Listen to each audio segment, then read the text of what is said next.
So yun mga boss, bali ito yung ginagawa natin ngayong araw. Bali ayan, mapapansin nyo, prepare na natin dito, naka-rugby na ito mga boss, itong mga natin na lalagyan ng edge banding mga boss.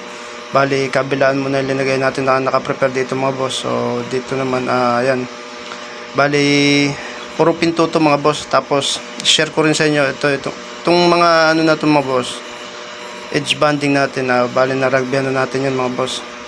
Tapos share ko sa inyo kung paano tayo mag rugby ng edge banding.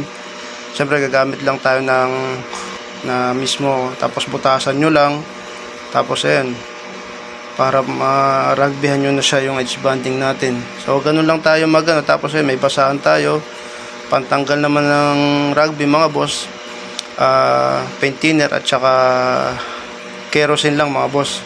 Ayan, sa mga gusto lagay ng edge banding mga boss, yan lang yung pang ginagamit natin, paint thinner at saka kerosene kung gusto nyo pangtanggal ng rugby.